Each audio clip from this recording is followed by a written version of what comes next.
Hi, everyone. Just a quick anecdote. So Mr. Cowan here was completely accurate in his story because I'm the one who called him about the crazy Ukrainian at the border. I was sitting up at the Sky Bar in this hotel, and all of a sudden I got a message on LinkedIn, and I'll do the accent, Gordon, I have problem. And I was like, oh boy, here we go. So I said, okay, I have no pull in Gibraltar yet. Who do I reach out to? I'm like, okay, Nickland's very important. Let me try this. And it was amazing. So I think within half an hour, you got multiple Ukrainians across the border. And I think we're going to use that in our next transaction with maybe no, different purpose, but you're a great guy, so I want to thank you for that. You really jumped all over. And I think that epitomizes what I'm learning about Gibraltar. You know, it's small enough to move fast. And we had a great breakfast this morning, and you explained where you guys are going with this whole project. It's really impressive, so thank you. Okay, let me shift over here. So I'm going to give one of those legal talks, and it's one of those things where you have to sort of lead up to it and provide context before it all makes sense. So it's going to be a little bit of a meandering path. But who's just doing a pulse check? Who's familiar with the term SAFT? Just raise your arm. Got it. Who's issued or used a SAFT? Okay. Who's signed a SAFT? Interesting. Okay. So here's some acronyms I'm going to use. SA33 is, and by the way, a SAFT is sort of informed by United States law, but it has a global consequence.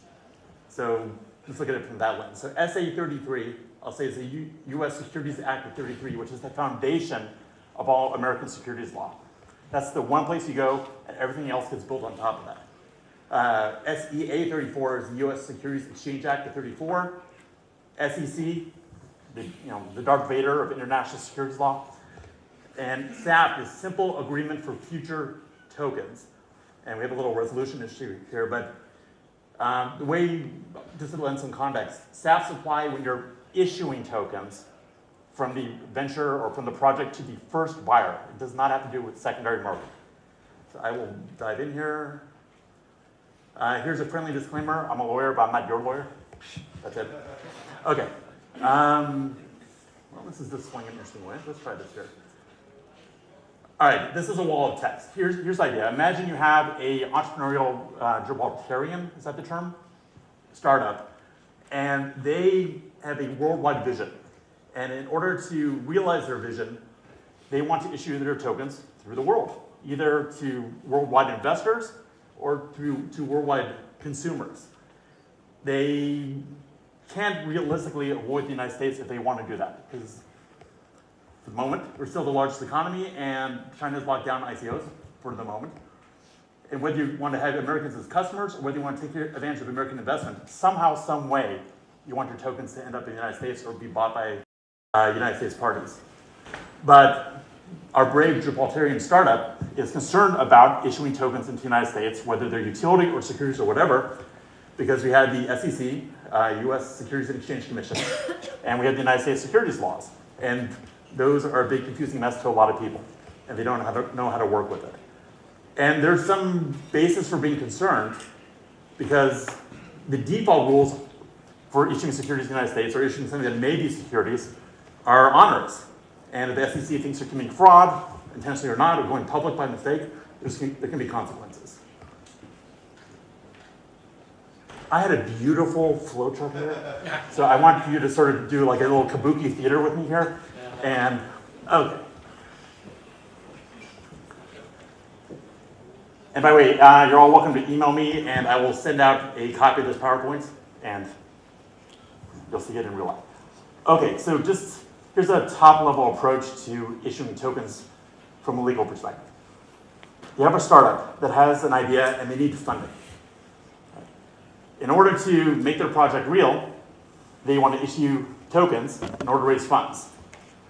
There's a question right there, which is, are these tokens going to be sold into the United States? Now, just so everyone's clear, for American securities laws to apply, the tokens don't actually have to be sold into the United States.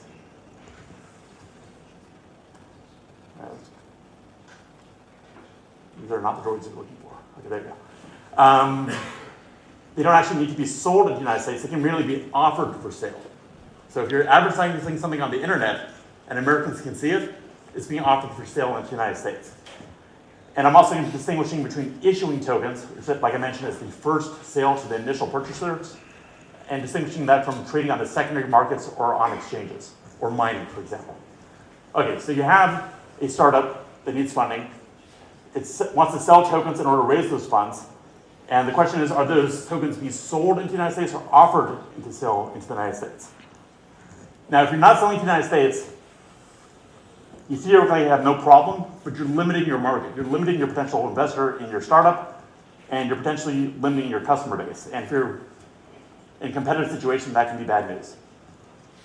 If you are selling to the United States, the next question I want to ask is that a security under Howey?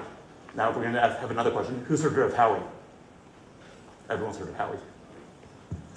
So there's a test in the United States, which is whether or not something that doesn't fit a regular classification as a security is nonetheless a security, and that's the Howey test. I'll go over that in a second. So is the token being issued a security under Howey? Yes. That means you need to register it or find an exemption. Or no. And what this says is, even if it's not security, you need to be aware that now you're issuing a product, a good, or a service, so there's potentially tax implications to reselling these tokens. Okay, again, this is a wall of text, but the idea is the core legislation in the United States that governs all securities sales is the Securities Act of 1933. And the default rule under the 33 Act is that if you're issuing securities into the United States or offering to sell them into the United States, that you need to register those securities with the SEC unless there's an exemption. That's the default rule. That's why everyone's concerned. Because if you're selling tokens and those tokens are deemed to be securities and they're going to the United States, the default rule is that you need to register those securities. And registration is, of course, quite complex and expensive. And the way you get around it, if you look at the very bottom of the screen, is by finding an applicable exemption. Okay, here. So promoters, again, a wall of text here, but promoters of businesses or startups or projects can be very inventive. And if they want to get around the securities laws, they can come up with clever names and not call something a stock or a bond or a debenture. They can call it something random like a token.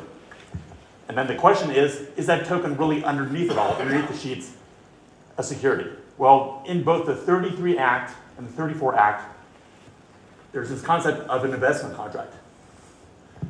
That's a catch-all concept.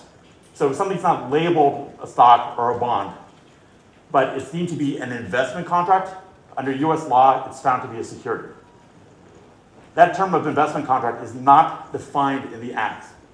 So the one case that started all the interpretation of what that means is SEC versus Howey. And that came out in 1946. It was a Supreme Court case and promulgated what's known as the Howey test. So when you look at a token, or when you look at anything that doesn't have a name of a regular security, and you're trying to decide whether or not it really is a security in the United States, you apply that Howey test. And there's 4 elements of the Howey test, and each of these needs to be true in order for it to be a security. So it's and. You have an investment of money, and money can be services or even sometimes a donation. And what's called a common enterprise, with a reasonable expectation of profit that's going to be derived from the efforts of others, not yourself, but from others. If each one of those things is true, and you're issuing a token in the United States, then that token will be deemed to be a security. And again, the default rule is that you either need to register it, or you need to find an applicable exemption.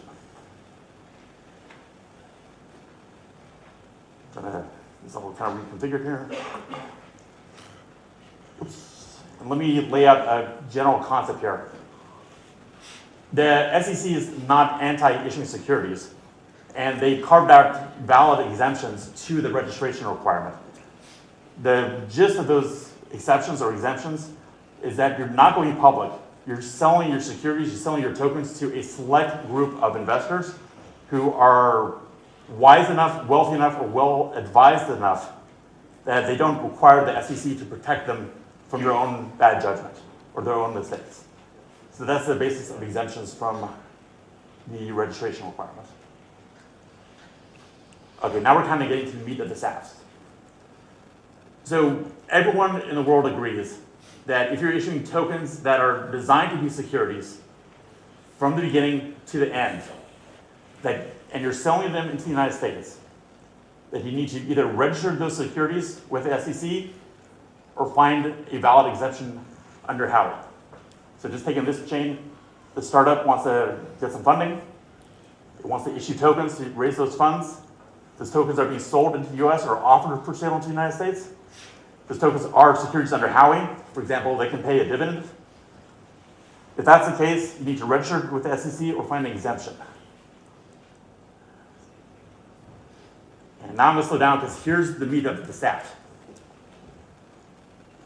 Again, if you sell a security token, you must register it or find an exemption. Here's where things get tricky. Suppose you have an idea that you want to get going.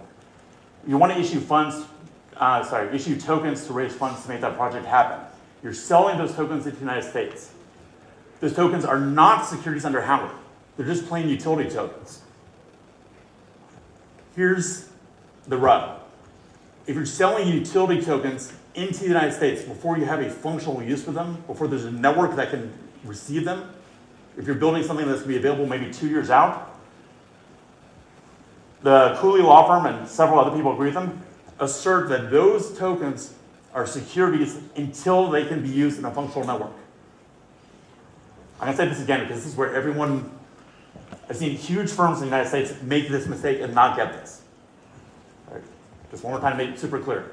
If you're selling tokens that everyone agrees will eventually be utility tokens that are not going to be securities, you're not paying dividends, they don't represent an equity interest, but you're issuing those tokens before they're usable, Cooley and many other firms assert, and many regulators agree with them, that during that period, these tokens are securities. So if you sell them and you don't register them with the SEC, you're breaking that law and you're going public by mistake, which can have consequences.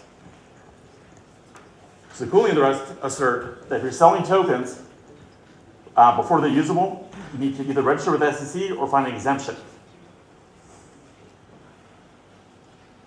Now, if you're issuing tokens that are utility tokens and they're immediately usable in a real system, this doesn't apply.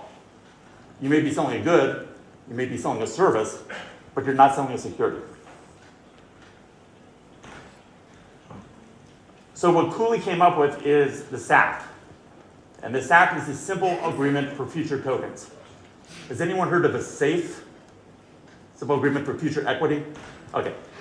There is a long history of figuring out how to route angel investment into startups. So once you burn through your friends, family, and fools, you can either give your investors common stock, you can give them preferred stock, that evolved into convertible notes, that converted into SAFEs, it looks like you're familiar with. And Phil Graham from Y Combinator came up with that idea. And then Cooley sort of went onto the marketing bandwagon and decided to call the concept a SAF. And under a SAF, this only applies when you're issuing tokens that are going to be utility tokens before they're usable and need to deal with the securities law issue that results. So a SAF is not issuing tokens. It's an agreement to issue tokens in the future once they're actually usable in real life. And here's where I'm seeing law firms in the US and everywhere else mess up in a big way. Those SAF agreements are themselves securities. Okay? Those SAFs are securities. So if you're selling SAFs to investors or to buyers, then you either need to register them with the SEC or find an applicable exemption. So when you're issuing SAFs into the United States, you need to find what's usually called a exemption. Usually it's a Reg D exemption. You're selling a certain amount to certain investors, usually referred to as accredited investors, and only once the token is usable in real life do you convert it into the token. But at that point, it's a utility token, and you're not issuing securities. What I'm seeing a lot of firms do is they're issuing SAFs to everyone, and they're not registering it, and they're not restricting who they go to.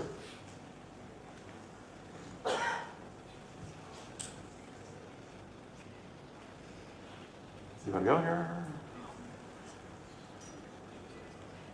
Craig worked some magic with his pointer. Let's see here. Oh, look at that. Let's see, I think I went one too far. If you want to see a good example of how this was done right, you can look at Filecoin. Filecoin, as of last I checked, hasn't actually issued any tokens. What they've done is they've worked with a firm called Coinlist. Coinlist vetted investors or buyers to see if they were accredited. And Filecoin only accepted investments from those parties. Those parties received SAFs, which were registered, or actually they were exempted under the SEC. And those SAFs will convert at some date in the future, maybe by 2021 is the date I think that's in there, into the utility tokens once the Filecoin network is usable. So if you want a good example of a private placement memorandum, the filings, and how this was all handled, you can look at the Filecoin sale.